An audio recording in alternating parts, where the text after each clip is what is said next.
శ్రీమాతా శ్రీ మహారాజ్ఞి శ్రీమత్సింహాసనేశ్వరీ చిదగ్నికుండ సంభూత దేవ కార్య సముద్యత. మనకి లలితా సహస్రంలో ఫస్ట్లో స్టార్టింగ్లో 7-8 శ్లోకాల వరకు ఉన్నాయి కదా, 10 శ్లోకాల వరకు. ఈ 10 శ్లోకాలు కూడా ఈ బ్రహ్మ ముహూర్తంలో మీరు చదివితే పూర్తి ఒక ధ్యాన ప్రక్రియ, పూర్తి ధ్యాన ప్రక్రియ. మీకు కనీసం ఒక 20, మీకు తెలియకుండానే 20-25 మినిట్స్ ఈ ఒక్క నామం చదువుతూ దాన్ని అర్థం చేసుకుంటూ మనం మన బాడీ మీద అప్లై చేసుకుంటే ఉద్యద్భాను సహస్రాభా చతుర్బాహు సమన్విత, అమ్మవారు ఉదయిస్తున్న సూర్యుడు 1000 సూర్యుల యొక్క కాంతి ప్రకాశము ఎలా ఉందో ఆ ప్రకాశంతో ముందు ఒక చిదగ్ని కొండ నుంచి ఒక ప్రకాశం వచ్చింది. ఆ చిదగ్ని కొండ నుంచి ఒక ప్రకాశమే ముందు వచ్చింది. ఆ ప్రకాశం ఎలా ఉందిట, 1000 సూర్యుల యొక్క కాంతి ఎంత ఉంటుందో అంత కాంతి ముందు బయటకు వచ్చింది. ఉద్యద్భాను. ఇదంతా ఒక ధ్యాన ప్రక్రియ. అది మనం ఇలా తలుచుకుంటూ చేస్తే మీకు 25 మినిట్స్ ఈజీగా పట్టేస్తుంది. ఆ 25 మినిట్స్ కూడా మీరు ఎప్పుడైతే ఈ నామాలు చదివారో ఫస్ట్ స్టార్టింగ్ లో ఉన్న 8-9 శ్లోకాలు తీసుకోండి చాలు, కంటిన్యూగా.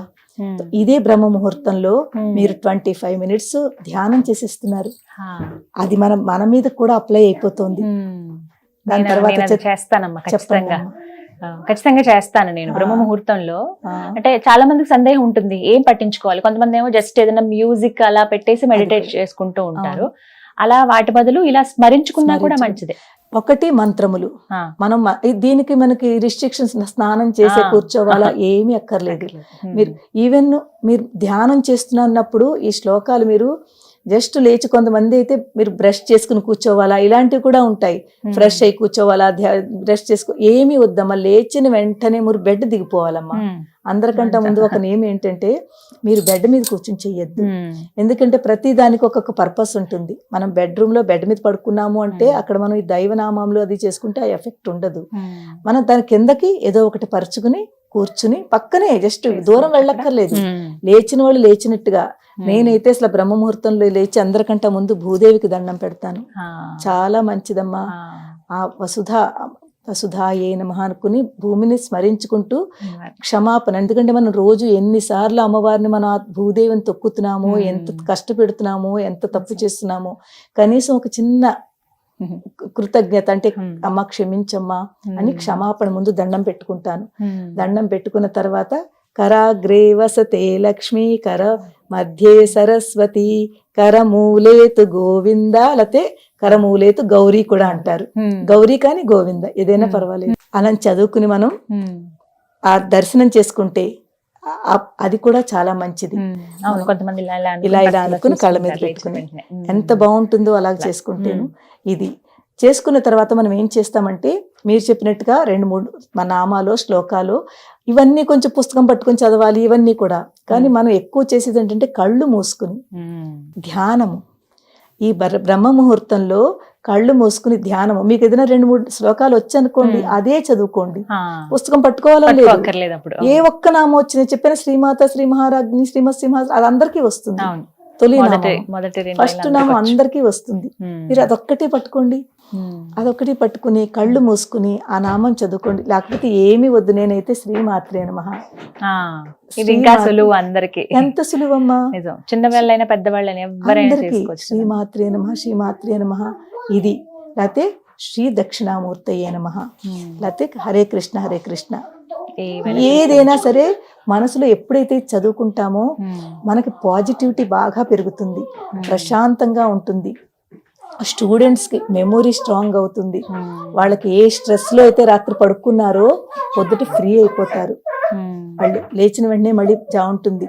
అలవాటు చేసుకోవడానికి ఒక వారం రోజులు టైం పడుతుంది. ఇవాళ చేసేస్తే వచ్చేస్తుందని కాదు, కొంచెం నెమ్మదిగా తొలి రోజు ఒక 5 నిమిషాలు కూర్చోండి, నిద్ర వస్తే పడుకోండి.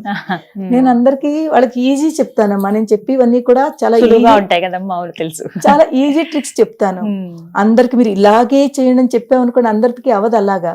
ముందు మీరు ఒక 4 o'clock టైం పెట్టుకుందాం, 3:45 కూడా కాదు, 4 o'clock లేవండి. లేచి ఫస్ట్ 2-3 days లేచిన వెంటనే మళ్ళీ నిద్ర వస్తుంది.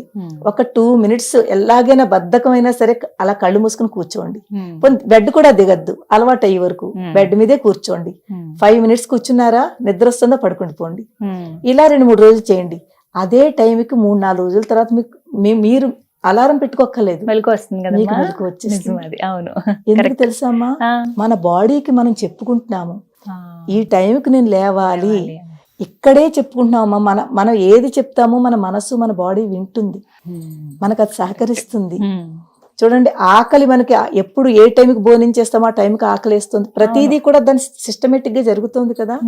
ఇది కూడా అలాగే. ఒక 4 రోజులు మనకి తెలియదు, అలారం పెట్టుకోవాలి. 5వ రోజు నుంచి మీ అలారం కూడా అక్కర్లేదు, దానంతట అదే బాడీ మనం లేపేస్తుంది. 2వ రోజు 3వ రోజు పోను 10 నిమిషాలు కూర్చోండి. ఫస్ట్ డే 5 నిమిషాలు, 2వ రోజు ఒక 10 నిమిషాలు కూర్చోండి. ఇలాగా ఇంకా మీకు తర్వాత పడుకోవాలని ఉండదు, ఒక అరగంట సేపు కూర్చోవాలని ఉంటుంది, మెలుకు వస్తుంది. అదే ధ్యానం అన్నమాట. కూర్చోండి, ఏమీ చదువుకోవద్దు, కూర్చోండి, కళ్ళు మూసుకుని కూర్చోండి, అబ్జర్వ్ చేయండి. మన బ్రెత్ ఉంది కదా, శ్వాసను అబ్జర్వ్ చేయండి. అమ్మవారి శ్వాస అమ్మా, పైనుంచి బయటికి లోపుతో తీసుకుంటున్నాం. ఇక్కడ ప్రాణం ఉంది అంటే అమ్మవారి ప్రాణశక్తి కదమ్మా. ఆ ప్రాణశక్తిని మీరు అబ్జర్వ్ చేయండి. మీ కళ్ళతో అక్కడ అమ్మవారు కనిపిస్తున్నట్టుగా భావించుకోండి. ఏమి చదువుకోపోయినాను, చదువుకుంటే ఏంటంటే ఒక మంత్ర రూపంలో అది ఆ వైబ్స్ లోపలికి వెళ్తాయి. బయట ఉన్న ఇక్కడ ఏంటుంటుంది, కాస్మిక్ ఎనర్జీ అంటాం దాన్ని. ఈ బయట ప్రకృతిలో ఉన్నది కాస్మిక్ ఎనర్జీ.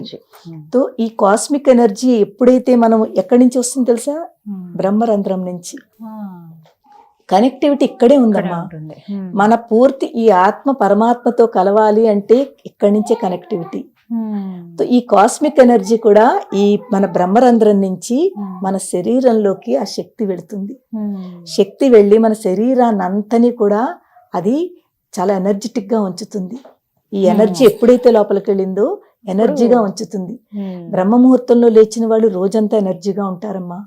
కొన్నాళ్ళు తప్పకుండా మీరు కొన్ని రోజులు చేసి చూడండి, తర్వాత బోల్డ్ పనులు అవుతాయి. తప్పకుండా ప్రయత్నిస్తాను. నేను ఇప్పటికీ కొంచెం ఇస్తున్నాను, కానీ ఇంకా బ్రహ్మ ముహూర్తం అని ప్రత్యేకించి 4 గంటలు ఆ టైం పెట్టుకుని మీరు చెప్పిన విధంగా ఖచ్చితంగా పాటిస్తాను. మనం ఎర్లీ మార్నింగ్ గమ్ములు లేచామనుకోండి, ఎన్ని పనులు అయిపోతాయో. ఇది మాత్రం నిజమమ్మా. ఏంటి ఇంత టైం ఉంటుందా మార్నింగ్ అని అనిపిస్తుంది, ఆఫీస్కి వెళ్ళే వరకు కూడా. మనం చక్కగా చేసుకోవచ్చు, మన పనులన్నీ ఈజీగా చేసుకోవచ్చు. లేకపోతే మనం 9ంటికి 8ంటికి లేచామనుకోండి, ఎంత టైం మనకి వెళ్ళిపోయింది, అసలు మనం ఏం చెయ్యాలో టైంకి చేయలేకపోతున్నాం. హడావిడి, కంగారు, మళ్ళీ అందులోనే స్ట్రెస్, మళ్ళీ అందులోనే కోపతాపాలు, అందులోనే మళ్ళీ ఇవన్నీ. సో ఎర్లీ మార్నింగ్ మనం ఎర్లీగా లేస్తే, ఒకటి మనం ప్రకృతి నుంచి డైరెక్ట్ ఎనర్జీ తీసుకుంటున్నాము, ఆ శక్తులు మనకు వస్తున్నాయి. మనం ధ్యానం చేస్తున్నాం, కళ్ళు మూసుకుని 10 నిమిషాలు కూర్చుంటున్నాం. ఆ ధ్యానం వల్ల మన శరీరానికి, మన బాడీకి, మన చక్రాలన్నీ యాక్టివేట్ అవుతాయమ్మా. నేనైతే పవర్ మెడిటేషన్ చేయిస్తాను, ఎన్నోసార్లు చేయించాను. ఆ టాపిక్ ఇంకోసారి తీసుకుందాం, మాట్లాడదాం. చాలా చక్కటి మీ చేతే చేయిస్తాను నేను. ఈ పవర్ మెడిటేషన్ 10 నిమిషాలు 12 నిమిషాలు చేద్దాము. తప్పకుండా చేద్దాం. ప్రతి చక్రం మీద ఒక్కొక్క 2 minutes మనం దాన్ని యాక్టివేట్ చేస్తాం. యాక్టివేట్ మూలాధారం నుంచి సహస్రారం వరకు ఉన్న చక్రాలని ఒక బీజ మంత్రం ఉంటుంది. ఆ బీజ మంత్రం తోటి ఎప్పుడైతే మనం అది చేస్తామో ఆ చక్రం అక్కడ యాక్టివేట్ అవుతుంది. దీని మీద ఒక ఎపిసోడ్ చేద్దాం మనం డెఫినెట్ గా. నిజంగా కానీ బ్రహ్మ ముహూర్తం అనేది చాలా విలువైనది, ఆ సమయాన్ని అందరూ వినియోగించుకోవాలి అంటారు. అన్నింటికి పనికొస్తుందమ్మా, పిల్లలకి, పెద్దవాళ్ళకి, చదువుకునే వాళ్ళకి, ఈవెన్ అనారోగ్యంగా ఉన్న వాళ్ళు కూడా బ్రహ్మ ముహూర్తంలో లేచి ఇలాగే కూర్చుని కళ్ళు మూసుకుని సాధన చేసుకోండి, వాళ్ళ ఆరోగ్యం కుదుటపడుతుంది, వాళ్ళు ఫ్రెష్ గా ఉంటారు, ఇరిటేట్ గా ఉండరు. బ్రహ్మ ముహూర్తంలో లేచిన వాళ్ళు పీస్ఫుల్ గా ఉంటారు, ఇరిటేషన్ ఇవన్నీ తగ్గుతాయి. చాలా చక్కగా చెప్పారమ్మా. థ్యాంక్ యూ సో మచ్ అమ్మా. నమస్కారం. శ్రీమాత్రే నమః.